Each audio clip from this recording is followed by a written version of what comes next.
Well, if you could talk a bit about the commissioning of that for the city of Senart and why it was important for the city to build something extraordinary like that. Senart is not a city, it's an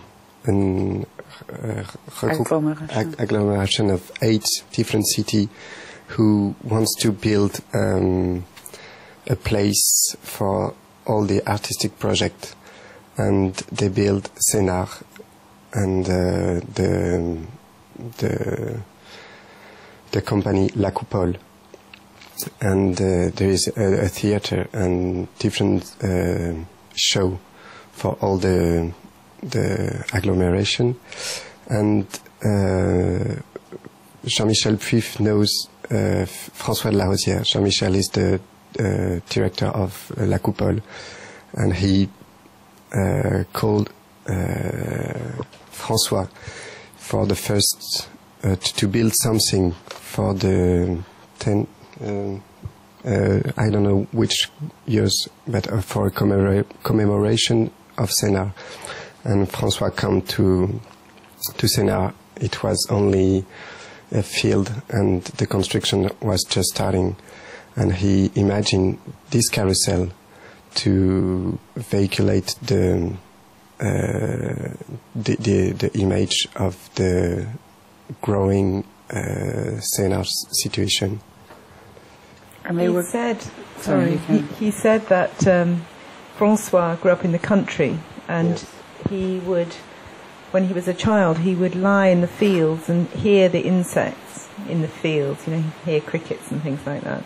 And it was that memory of being a child that inspired him. Is that right? Yeah. That your understanding? Yeah. First, he imagined all this land, this field, and he imagined the bull who walk on the land like the peasant. And when they work the land, they find the fish, fossilized fish. So when you see the carousel, there is three bulls who turn in one side, and you can see the fish growing up like that. And after, all the insects all around the bull is the reminder of the François de la Rosière childhood. And one of the bulls, the bull which is the skeleton, is made of agricultural machinery, isn't it? Yeah. Rusty bits of old plough and things. Yeah, there is. That's the l'esprit. The spirit. That the spirit of many machines. We want to build things with recuperation things. So you can find the wood bull is made with wind tunnel barrels. The metal bull is built with agricultural machine. You can see an insect with pieces of motos or thing like that. After there is many different things. You can find old tools. You can find I don't know. There is many marvel. things. As you go, if you come back and back, every time you ride a different creature, you can see different aspects of the artistry that's gone into it and the thinking. And there's a sort of story being played out each time it moves. And Senart commissioned it for a new square in the town, and that's why the carousel is square, because it's obvious. But that's what you do. And it's each time a real story, because the bill and the insect doesn't turn in the same size, same direction. So you can meet the eyes of the other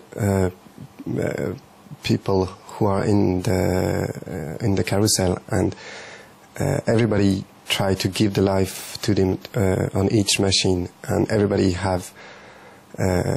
want to see all around him. So there is a real change between all the population during the ride. This is really revolutionary. If you go to the Fête Foraine Museum in Paris, there's a whole exhibition about carousels and the history of carousels, and this is the only one, I think, where the riders are going in opposite directions, because always traditionally you go round and round and round, a la Mary Poppins or whatever. But this is where the passengers can have a conversation with each other, or somebody on the back of the bull can be watching somebody high above them or looking down at people below. So it's that change of direction is a very interesting and revolutionary thing for carousel makers. And the whole manipulation of the beasts whilst you're on them is in a way, it becomes a participatory experience rather than a passive experience as well, which is really important. Not a passive thing. I mean, each, and that's really one of the biggest joys about it, is using the levers that operate, I don't know, the wings or the legs of one of the insects, or makes the bull fart, or whatever it is. And there are lots of, every single seat has a little joke, has some jokes or some you so can the trick is to go on all 49. Yeah, absolutely. Exactly. So some of the seats are about this big, so you might be challenged. I think it's a very sociable thing. I mean, I think all our work, and certainly La Machine's work, is about community. Really, it's about things which aren't just great art happening on a stage or in a gallery. It's about people taking part in that work or experiencing it with other people. So there's always a sense of a collective experience rather than a solitary experience. That's really important. And just timescale on this festival has been a challenge throughout in terms of us delivering stuff. And so maybe we could talk a little bit about the initial approach. And I think it was... When was it? April? No. I think no, it was September. Yeah, about October. Sort of the end of the year, yeah. Towards the end of the year, and then a visit to Saint-Art to actually go and... It has to be said that for us, I don't mean this in a disparaging way, but for us, this show is not in the realm of the elephant and the spider in terms of complexity, certainly technical complexity and permissions and negotiations. You have to imagine, when we were in London, we were negotiating with maybe 25 different agencies about what we were and weren't allowed to do to the town, which included the obvious, Westminster City Council, London Transport for London, but included, because we were, any of you who saw the show, I don't know if anybody did, but we were quartered in Horse Guards Parade after a lot of negotiation.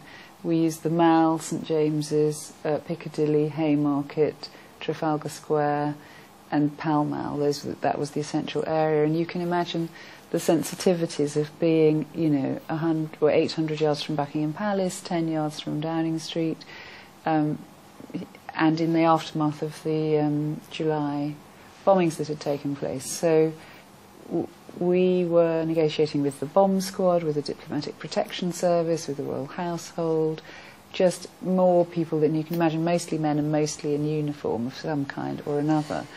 And to be honest, putting the manège into a car park in Milton Keynes is not as difficult. It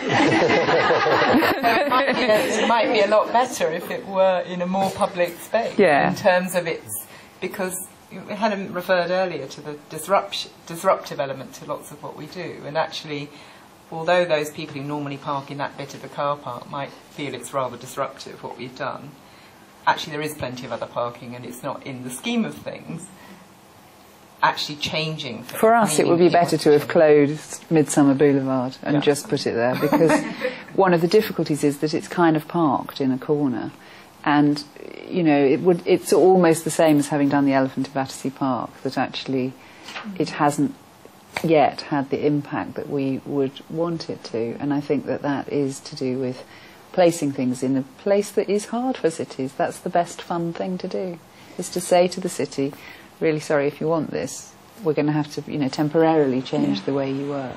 That's what changes it from the point of view of the public, the experience of the public. If they're doing something they wouldn't normally be able to do in a given location, that's really powerful. Yeah. And so, that is a very different...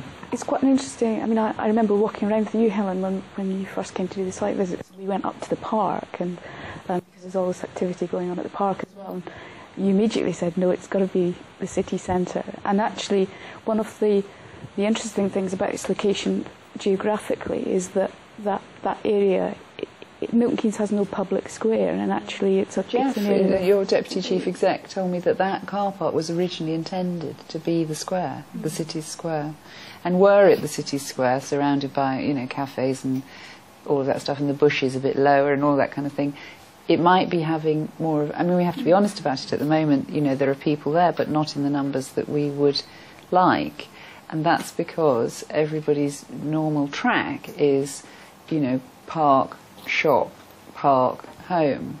And actually, would that we could never have done it, get it into that middle square in the middle of the shopping centre or something, or close the roads. But, that's a hard thing to close the road for, you may not have noticed, but it's taken us 3 weeks to install it. It's here for 3 weeks. It then takes 2 weeks to take down. So to close the roads for, 8 or 9 weeks might have been a bit tricky. Though I noticed that the road between Midsummer Boulevard and Avebury Boulevard is shut. Yeah.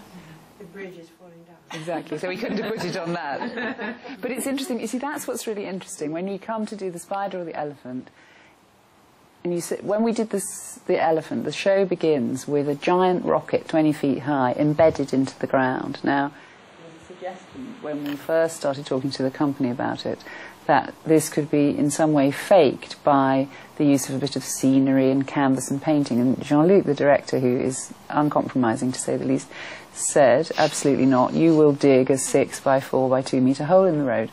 And there's a bit of you that thinks, God, it's only art, why are we bothering?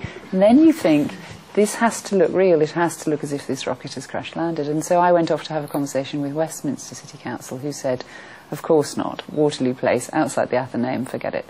And I went, but guys, you dig holes in the road all the time. You close bridges because they're falling down. Everybody gets over it, the traffic just goes round. And the point of the work that we're trying to do is to allow those things that we do to our cities sporadically of necessity, that the necessity actually is about pleasure and disruption and changing things. And so, I sit in that car park now thinking I should have fought you to put it in the middle of the road. I should. Because actually nobody could not. What we're finding, which is really interesting, is that everybody who rides on it has the most delightful time and really loves it. But getting them to come out of the shopping centre into the thing is a real challenge. And normally what we do is we slap the work right in the middle of their lives so they can't not notice, and then that pleasure is,